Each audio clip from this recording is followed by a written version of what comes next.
How's it going, guys? Today I'm going to be trying to gather some information to come up with what I think is going to be the 9.2 healer tier list. A lot of it is going to be speculation based off of how things are going to work with their double legendaries, how flexible of a healer they're going to be, and how good their 2-piece, 4-piece is going to be, to try and rate them at which I think is going to be, best to worst. So I'm just going to go through all the healers here and write everything down and kind of like maybe give like the pros and cons and try and come up with like an estimate on what I think the tier list is going to be. If I'm being 100% honest, as of right now, I actually think that every single healer is going to be relatively viable, or at least have some sort of unique place in the meta, which I think is great for the game. I think the best thing that you can hope for is having every single healer to be viable. So let's go ahead and take a look at Resto Druid number 1. So the first thing I would like to note about Resto Druid is its healing should be about the same. It did receive a little bit of a healing nerf, but it was after it got buffed. But overall, I could be wrong about this, but if you buff something by 10% and then you nerf something by 10%, it actually ends up being a net nerf by a tiny bit.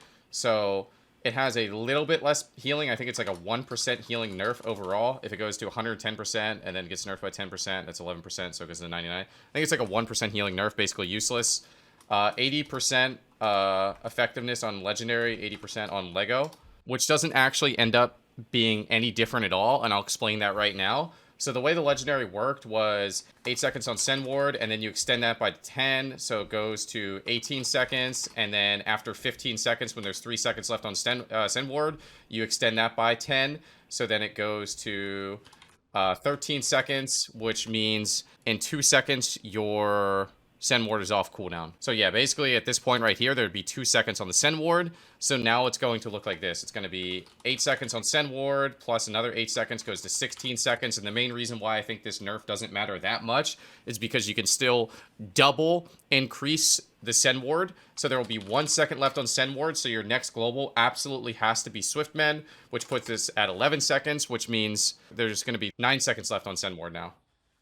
So that's a little bit of a gap, I guess. Without Send Ward. So maybe that does end up mattering a little bit more, but you can still double increase it. So I think overall, Resto Druids are still going to be really good. And now we'll take a look at their 2-piece, 4-piece. I think their 2-piece is pretty reasonable. Rejuve has a 25% chance to grant an additional hot. It doesn't look like it's going to heal for that much, but the power of it will be the fact that it increases your mastery. And I think Resto Druids right now, in my opinion, struggle a little bit with spread healing. So their 2-set, I would say, is average. I think it's pretty, not bad, not insane. I think that alongside with their legendaries, which we'll talk about soon, and playing Germination again, because I think Flourish got a little bit nerfed, so I don't think many people are going to play Flourish, means you're going to have quite a bit of hots up on every target, and I think it's going to help their spread healing a little bit. And then their 4-set, I actually think is really good, and this is really going to help their spread healing. So every 3 casts of Swiftman grants you Tree of Life for 9 seconds. Every 3rd Swiftman puts you in tree form. Every 45 seconds, you will proc 15% increased healing, as well as essentially nature swiftness without a cooldown. Seems pretty powerful. Tree of Life isn't something that Druids take anymore, just because Soul of Forest is better, but this kind of brings that to them. I would say their 4-piece, I think overall it's good. And then their Covenant Legendary is probably below average. If you guys don't know what their Covenant Legendary is, it is every Adaptive Swarm has a chance to kind of break off into another Adaptive Swarm. So you can technically have multiple Adaptive Swarms out on multiple people, which I think is like, it's okay. It's not terrible. Like I said, I've been kind of hinting towards this. My specific issue with Resto Druid is every time I play Resto Druid, I feel like I really struggle on keeping multiple targets alive. Like, basically, the person without Send Ward is kind of always dying. I feel like that's my biggest issue with Resto Druid. I feel like the 2-piece helps that a little bit. I think the Tree of Life helps that a little bit because you can get that extra healing and you start pumping instant regrowth into the off-target. And then I think the Legendary actually helps that a little bit because you can have Adaptive Swarm on 2 people. So overall, I still think even with the, these really minuscule nerfs, they also got a mana nerf. It's not really worth mentioning because everyone got a mana nerf. I still think they're going to be pretty good healer.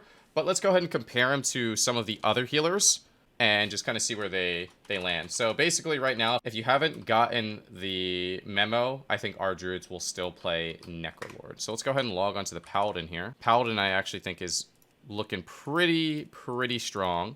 12% healing buff. Some classes just have a stronger 2-set, 4-set, and a stronger double legendary combination because you're forced to use your Covenant legendary. So for some classes, they might end up just being better overall based off the fact that their Covenant legendary is stronger. So the 2-set for Holy Paladin is incredible when you're playing Necrolord. The 2-set, casting Word of Glory causes your next Light of Dawn to heal for 50% more and cast twice. Cannot occur more than once per 30 seconds. So basically, when you're playing Necrolord and you have 3 Holy Power and you use a Vankhammer and then you use your Word of Glory, you automatically cast that Light of Dawn. So that Light of Dawn now healed for 50% more 2 times. And Light of Dawn is a lot of your healing. Just for example here, Light of Dawn was my number 1 heal. Just for example here, Light of Dawn was my number 2 heal. Just for example here, Light of Dawn was my number 1 heal. So literally one of your top healing spells is going to heal twice as often, not exactly twice as often, has a 30-second ICD, and then it's also going to heal for 50% more. Now, some of the questions we have to ask is, are both of those heals going to be double affected by Darkest Before the Dawn, for example, because that's going to be a 100% healing increase? Did both heals get affected for that Light of Dawn? Are both of the heals going to be affected by the 50% increase? Are both of the heals going to be affected by the 42% increase from the Conduit? Either way, it's absolutely insane synergy, okay? Now the 4-set, each target hit by Light of Dawn has a 50% chance to reduce the cooldown of Avenging Wrath. If Avenging Wrath is up, nothing on your team dies. Once again, has insane synergy. You're going to be just pooping out instant Light of Dawns the whole game, resetting the cooldown of your wings, and just kind of allowing people to not die. All right? So, and now on top of that, their Covenant Lego gives them 2 charges of the Vankhammer, which is the ability that deals damage and then makes your Word of Glory trigger a Light of Dawn 2 times. So it just gives you extra healing, which is amazing. It all just meshes together so well. The 2-piece, the 4-piece, the Covenant Legendary, it all meshes together so well. And then when you play this Covenant Legendary, which gives you 2 charges of Vankhammer, you also will then play, because Light of Dawn is really awkward, you then increase the Light of Dawn range by 40 yards. So you could just sit back at a pillar, and just spray out 40-yard Light of Dawns, and then allies that get hit from their Light of Dawn are then calculated as within 10 yards for your mastery. So all of this is just insane. Like, it all just has insane synergy. So it kind of feels like, to me, their healing is going to be incredible. Their only scary thing, and the only scary thing has been an issue for them, is will their mana hold up? And with the 12% healing buff and all the extra free healing that they're getting, it very much could. So let's take a look at Holy Priest. So Holy Priest actually got really big buffs, I believe. They got like flat 10% healing buff. This could be wrong. I also think they got some damage buffs, but regardless, I think their 2-set is pretty good. Your Holy Words begin Divine Conversation, increasing the cooldown reduction of your next Holy Word affecting spell by 15 seconds. I think this is really strong. I don't know if I want to say it's amazing. I think it's strong. And the reason I say it's going to be strong is because with the Legendary you play, just for example, you use a Holy Word Chastise, and then you Prayer Mending, your Serenity from the Prayer Mending will be reduced by 15 seconds. That's 33% of the cooldown off the bat right there. And imagine you have Apotheosis up. I think that would actually be a full 45-second reset. Honestly, I think it's 200% increase, so it would be 3 times that. So if you had no Serenity charges and you had Apotheosis active and you used a Chastise or a Holy Word AoE, your next Prayer Mending or Flash Heal or Heal would literally 100% reset the cooldown of Serenity, and Serenity is absolutely necessary for Holy Priest. Basically, if you don't have Serenities, you're kind of not really healing for that much. So the 2-piece is strong, in my opinion. I think the 2-piece for Holy Pally is better, but I think this is really good. And then Conversation. Divine Conversation increases the effectiveness of your next Holy Word affecting spell by 60%. So both your 2-piece and your 4-piece proc the same thing, and it has 2 effects. They both affect just the next ability that affects your Holy Word spell, I guess. So this is going to be 60% increased healing on the next ability you cast that affects your Holy Word spell. So for example, if you use a Holy Word and then you use a flash heal, your flash heal will heal for a ton, basically, because it'll be increased by 60%, and then you also have a conduit that when you use a Holy Word increases your healing by whatever percent as well. So maybe in conjunction, those two will actually be really powerful, which actually kind of fixes a problem that Holy Priest have. And I think that problem is that they have weak healing outside of Serenity. So casting a Holy Word spell increases the healing of your next heal or flash heal by 60%. So this is literally this, except this could also work on damage, but it will stack. So let's just say for argument's sake here, it would be 120% increase. So right now, this flash heal is for 55, let's just say 6,000, okay? That 6,000 would go to basically like 13,000 or 14,000 or something like that. The math isn't 100% accurate, but you see what I'm saying. So your heals in between your Serenity heals will actually be relatively effective, which is something that I think Holy Priests lack right now. So their 2-piece, 4-piece is strong, and I think it's going to possibly give Holy Priest enough consistent healing to potentially heal comps outside of just Rogue Mage, if that makes sense. Because right now, we only really saw Holy Priest with Rogue Mage, and Holy Priests actually have some pretty good stuff, but generally speaking, if you're not playing a really, like, kind of tanky or high CC comp, like fast-paced comp, they don't have the right healing to keep teams alive. So I think Holy Priests are actually potentially looking more versatile. Their Covenant Legendary, I think, are a little bit below average, personally. I would say the Night Fae one is better overall, but I think the Night Fae one is a little bit confusing, and I also think it's a little bit clunky. I personally don't really like the Night Fae Legendary. I'm not saying it's not good, I just don't like the way it feels. So basically, you can double the effect of anything that your fairy dragons do. So like, if you put up the mana one, you could send the mask over to get double the mana back, or if you have the damage reduction up, you could send the mask over to put the damage reduction up, or you could put up the CDR, then send the mask over to put up the CDR. But it feels really clunky. Anyone who plays with it maybe can agree with me here. It just feels awkward, because sometimes you could use Bonsomni's pack, but then they'll actually get the CDR, and then you can't give them the extra damage reduction until you move the damage reduction off, and then move it back, and then replace the mask. It's super awkward. I do think that overall, the NF1 is okay, and I think the Venthyr one is below average. The Venthyr one is kind of meh, in my opinion. Mind Games lasts an additional 3 seconds, reverse it, does a little bit more damage and healing reversal. I feel like when Mind Games goes off, it's either going to do its job or it's not going to do its job. And I just don't think like the extra duration stuff is going to make it feel very crazy. Yeah, the big thing with Holy Priest here is, will this become a more versatile healer because it's gaining more consistent healing, and then that consistent healing is also going to be giving it more burst healing, which is something that it definitely needed right now. So we'll take a look at the disc one, and I think the disc one is really good. Maybe I'm not doing the best job with my predictions on how powerful like the 2-piece, 4-piece is and stuff, but I really think that the 2-piece, 4-piece for disc is amazing. I think it's amazing. Maybe I'm underrating the other stuff. All right, so Disc Priest, I don't think it gained any buffs. No buffs. And I think it got no nerfs. So I think that this 2-piece, 4-piece right here, or excuse me, the 2-piece, casting a Power Word Shield and casting a Shadowman has a 15% chance to make your next Shadowman have no cost or no cast time.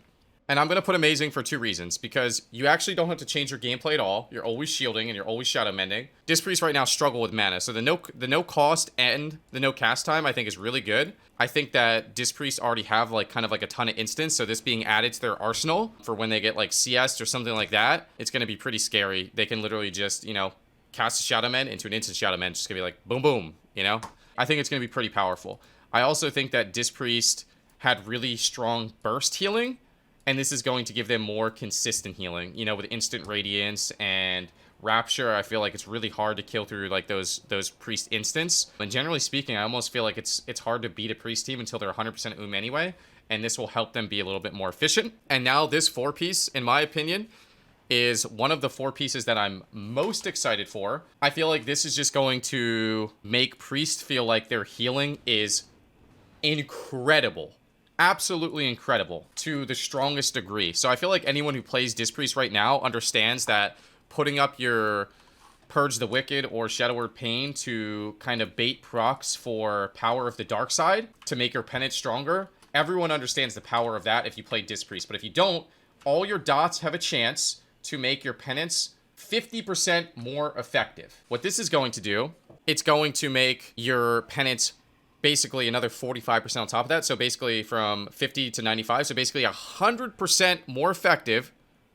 And every single time you cast Radiance, you are going to gain this proc. So it's no longer RNG. You can rely on it, which is unbelievably strong. Every single Radiance, which you do a lot, is going to give you 100% increased healing on penance. Well, now you get to play Castigation, and that extra Bolt of Penance is going to be 100% stronger. And then on top of that, you get to play Penitent One, where your Radiance has a 60% chance to fire 3 additional bolts.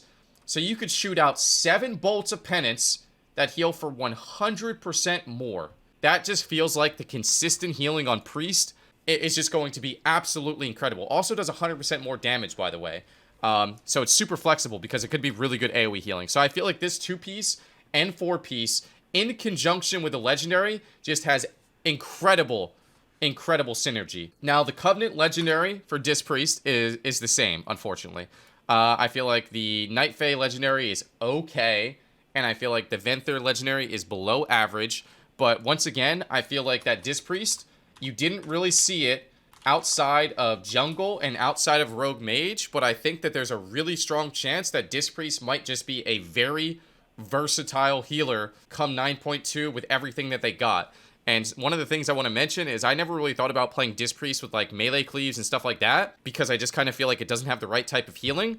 But I genuinely believe with this 2-piece, 4-piece in conjunction with a Legendary, it could be one of the strongest healers just as like a baseline, versatile healer. You get to kind of play back. You could play offensive. You might have decent mana-ish with the Covenant Legendary playing Night Fae, with getting free Shadow Mends. Your Radiances are just basically going to set you up to maybe use 1 Penance to top a teammate. It should be pretty strong overall. So as you guys can see, every single healer I've talked about so far feels like it's going to be viable in some sort of situation. All right? So we're going to do our Shaman next. Our Shaman received no buffs, Sag, but we're going to put 2 set on our Shaman to Poopy, because it's basically irrelevant. Heal the soul. This ain't healing my soul. I don't know about you guys, but this does not get my soul healed. Your critical healing increased the critical strike chance of your next chain heal by 2%, stacking up to 50 times. Literally poop. No one cares about that at all. And then their 4-piece is God tier. So probably one of the strongest 4-pieces, or maybe even the strongest healer set bonus to exist. Basically, the set bonus is every single time you drop one of your healing totem, your mana totems, or your water totems, and your spirit link totem, a instant cast chain heal gets shot out from the totem. And also, whenever those chain heals crit, it reduces the cooldown of a random totem by 2 seconds. That could be your healing tide, that could be your spirit link. I don't think that's super relevant, but what is relevant is I drop a healing stream, instant chain heal. I drop a mana tide, instant chain heal. I drop a healing tide, instant chain heal. Spirit link, instant chain heal. It is free healing, it's free AoE healing, and to be honest, it might just be broken, and chain heal might just get nerfed in PvP. So I think that Resto Shamans are going to have, probably in my opinion, just the strongest overall healing, is my guess. The frustrating thing about that is that it's going to be unstoppable healing. That's the issue with Resto Shaman right now. So Resto Shaman's, in my opinion, most likely looking to get a nerf. So the critical strikes that you store up will work on your 4-piece, that is correct. And if you wanted to play the Honor Talents to increase the healing of your chain heals, you could, because those also synergize. I don't know how much you're going to want to do that, but they do synergize. There's 2 talents for chain heal. 1, spam dispels, and I think that one's actually kind of broken if you're playing against like UA Warlocks and Shadow Priests. I don't know exactly, but there's a chance that if you're playing against UA Warlocks and Shadow Priests, that your totems will dispel all the dots and they won't receive a negative effect, which would be really broken, and I kind of hope that's not the case, but it probably will be the case.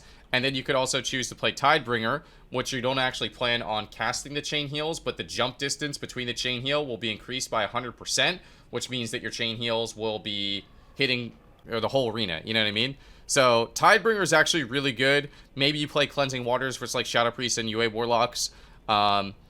You know, generally speaking, you want to play these three. You could maybe drop Arm Mastery because you're not going to really cast anymore unless you're getting trained and you kind of want to Arm Mastery Fleshcraft, which is a viable strategy. You don't really want to drop Living Tide anymore, even if it gets killed immediately, just because it's going to automatically instantly cast a chain heal. So think of it almost like a 1.5 minute cooldown Nature Swiftness at worst. There's going to be some unique interactions with that. Personally, I think the R Shaman 4-piece is broken. R Shamans will probably be OP for like 13 seconds, get nerfed, become the worst healer in the game again, and then I'll lose every single tournament because I'm a one-trick Andy. But that's besides the point. So let's go ahead and talk about their Covenant Legendary. So I think that you're still going to play Necro, and the Necro Legendary is horrible. Alright, if you decide to play Kyrian, you can maybe one-shot. If you decide to play Night Fae, you can maybe Tide more often. I'll explain this all in a second. The Necro Legendary, in my opinion, is basically absolutely worthless. You get haste based off the fact of how many targets you heal with a Primordial Wave into a healing wave. So, like most cases, best case scenario, you'll get like 3 of those. That's best case scenario. So I would gain... It looks like the haste is a little bit better. I mean, to be honest, okay, not as horrible as I thought, but pretty difficult to set up, and also maybe not super high impact, but you would get 30% haste basically if you hit 3. I would say more likely than not you're going to hit 1 to 2, which will give you 10 to 20% haste. It's not the worst thing ever. I just think it's relatively low impact. Instead of horrible, we'll put bad. You know, it is what it is. If you decide to play the Kyrian Legendary, which I've heard is not really that great anymore because your damage got hit really hard, considering that the 2-piece from the Trinket bonus is no longer versatility increase, which means your damage is a little bit worse. I also heard that the Rock Alley Legendary doesn't hurt people as much anymore because of that. You can maybe one-shot people. I don't think that you're going to play Kyrian. And then also the Night Fae Legendary makes it so when you use your Fae Transfusion, it resets the cooldown of your Healing Tide. The only problem with that is that the Night Fae can be kicked, in which case you wouldn't get much reset reduction on the Healing Tide. And then also the problem with playing Kyrian and the problem with playing Night Fae is that you lose out on your Covenant healing ability. The Kyrian ability doesn't heal anyone because you're using it for damage. The Night Fae ability doesn't heal anyone because you're using it for damage. I know that they technically can heal, but you basically don't have any healing. And then you also lose out on your biggest defensive cooldown, which is the Fleshcraft, which is really important for Resto Shaman. So if you decide to play Kyrian and you decide to play Night Fae, I don't think it's going to be as viable of the Necrolord, even though the Necrolord has a bad Covenant. That's basically where that is. So, yeah. Resto Shamans, prob OP. Alright? Alright, Mistweaver Monk. Mistweaver Monk's Venthyr got shit on. Thank you for that, PvE. Pretty sure it was like the only Venthyr Mistweaver on the ladder, and for some reason Blizzard decided to nerf it. Thanks, Blizz. Super awesome of you. So Venthyr 2-set is poopy, which also is sad. Or actually, it's just 2-set in general. It's kind of poopy. And their 4-piece is, I think, strong. So Mistweaver Monk, their 2-piece is useless, for the most part. Essence Font residual healing is increased by 5% and lasts 2 additional seconds. Basically useless. You barely ever use Essence Font in PvP. The only time you ever use it, you're not really looking to extend the hot duration because it doesn't heal for anything. The only thing you're really trying to do is use Essence Font for bolts to try and reset the cooldown of your Fallen Order, which you probably don't even do anymore because the cooldown of Fallen Order is already kind of, like the CDR is already kind of nerfed. And the healing on it, or you want your double mastery, which is good for revival. But either way, the healing on it and the duration on it is basically irrelevant. I'll talk about the duration in 1 second. And then the 4-set is actually really solid. So when you press your Thunder Focus T, there will be a big circle around you, bigger than this, that if you stand in it, it increases all the healing you do by 500. Now this is actually really good. When you look at how much the Monk healing heals for, an increase of 500 per every single heal is pretty strong. Just so, for example here, this soothing mist statue would go from 729 to 1329. That is a pretty big increase. The renewing mist would go from 595 to basically, 1100, which is almost double. Now keep in mind that this is also going to work with your enveloping mist. It's also going to work with your Yulon heal as well as the breath. It's also going to work with your Fallen Order. So all of this healing at certain points, you see all these numbers? Plus 500, 500, 500, 500, 500, 500. Like every single tick of heals that you're seeing right here, while you're in that circle, is going to be increased by 500. And that's actually really solid. So it will be a really, really, really, really big increase on throughput. And now one thing that I want to mention here is that, generally speaking, Essence Font is pretty terrible. But if you decide that you're in a situation in Arena now and you want to go ahead and Essence Font, followed by a Thunder Focus Tea, you're going to see this Essence Font going from a 100 healing to 600 healing, which is a huge increase as an AoE heal. So that's the only reason why this duration of Essence Font could be good. I don't think you're really going to ever want to Essence Font outside of Innervate or Mana Tea, but considering how small the hot it is, it actually has the biggest percentage increase from the 4 set, which makes me feel like you might actually try to use Essence Font at some points. And I could also see situations where you try and, like, okay, maybe you're fighting a rogue mage, you're fighting something that is go-oriented. You can totally try and put up as many hots as possible, and right before you get CC'd, you maybe put up these 3 hots, and then you pre-Thunder Focus Tea the go. So every single one of these hots during the go is healing for 500 more. That can easily be the difference between dying in that CC or surviving in that CC, because, at 10 heals, which is probably going to be more during the CC chain, and it's 500 per heal, that's going to end up being quite a bit of healing. So yeah, I think it's a pretty decent throughput increase. It's going to be strong. The Necro Legendary for Mistweaver, I don't know too much about it. I think it's below average. It randomly procs a Bone Dust Brew at your target's location. Unfortunately, the reason why Bone Dust Brew isn't really great at a random location as well as at a random time is you might not really need to pump heals into it. You might not be able to pump heals into it. Yeah, I don't really think Bone Dust Brew is that good in general. It's a low chance to proc, and yeah, I don't think it's that good. I don't think it's that good. The Venthyr Legendary is nerfed, but I still think it's, good / okay. There's one thing that I've noticed with the Venthyr ability so far, and basically the CDR on the Venthyr ability got nerfed from 5 seconds to 2.5 seconds, but I'm generally seeing my CDR on the ability go to about the same it did before the patch, and I think that Blizzard tweaked the internal cooldown on being able to proc the CDR. So for example, last patch, I would generally get like 40 seconds to a minute off my cooldown. I'm still getting around 40 seconds-ish off of my cooldown, just because I think that, like, if 2 abilities crit at the exact same second, you wouldn't get minus 10 seconds last patch, just because there was a CDR on how often it could proc. I feel like they tweaked that CDR a little bit. But also, there was an unfortunate stealth nerf, an undocumented nerf on how often your abilities actually cast Enveloping Mist. They still generally feel pretty good. It is a little bit less healing than it was before. Fallen Monks. So, I don't know. I'm not 100% sold on Venthyr this season, but I'm going to test it out and try and get a feel for how I like it. The upside of Mistweaver is that it should have the best mana, and it has strong healing, but has bad survivability. That's Mistweaver in a nutshell right here. So now, with everything being said, let's try and piece this together. This is gonna be a really tough one, trying to piece this together. I really don't know. Like, a lot of people ask me, what's your predictions on the healer? It's so hard to say. I'm gonna tell you right now that my guess is Mistweavers are last. There's no question about that. There's no question about that. And I think from my point of view right now, Shamans are gonna be 1.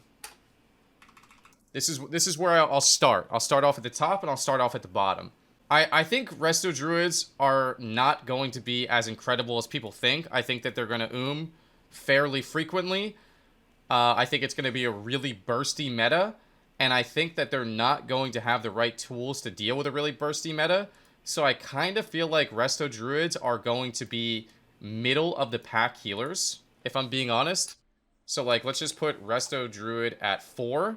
This is my guess, guys. I'm really sorry if I'm wrong, and I'm just giving my explanation on it. Resto Druids took a few nerfs. They took a healing nerf. They took the legendary nerf, which is going to hurt their throughput. They took a mana nerf as well as, you know, most of the other healers, but I feel like Resto Druids already need to go for drinks a lot. Now, I think that number 2 is either going to be Holy Paladin or Disc Priest, believe it or not.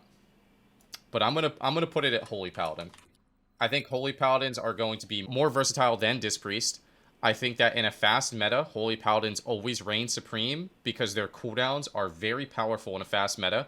Wings is amazing. It's going to be up more frequently. Mana is their only issue. I don't think they're going to have as many mana issues with this Necrolord Covenant and the way their stuff interacts. So I think Holy Paladins are going to be number 2. I think Disc is going to be number 3 for similar reasons. I think that their cooldowns are really strong in a fast meta, and I think double legendary with tier sets is going to be a fast meta. I think Big Barrier is amazing. I think Rapture is amazing. I think all the instant healing they have is amazing. I think what's going to set them a little bit behind Holy Paladins is their mana, and also potentially maybe they could get like trained by melee cleaves. And then unfortunately, I think that Holy Priest is still going to fall short with what comps they're going to be able to play. So does this tier list mean that you're not going to be able to do anything on the lower tier healers? I don't think so. I think Holy Priest is still going to be absolutely insane in Rogue Mage. I think that Disc Priest and Holy Paladins are going to be really insane with like the Assassin version of Rogue Mage. I think that Mistweaver could absolutely be played with like Mistweaver Turbo, or potentially I might even try it with Windwalker DK. Also, maybe even Wizard Cleaves, just because they're going to have the strongest mana and the strongest healing. I think there's going to be places for that, and I think Resto Druids could heal melee cleaves. I think they might struggle a little bit. I think Resto Druids playing the comps like, you know, Turbo or Ret Warrior, where they have that off healing, could definitely give them the right type of throughput in order to, you know, kind of make them viable. I think that, you know, maybe Assassin, Rogue Mage, Druid might be okay, or God Comp, or, you know, Mage Lock. Mage Lock probably really good. But basically, in terms of individual strength, I think this is where we put the healers at.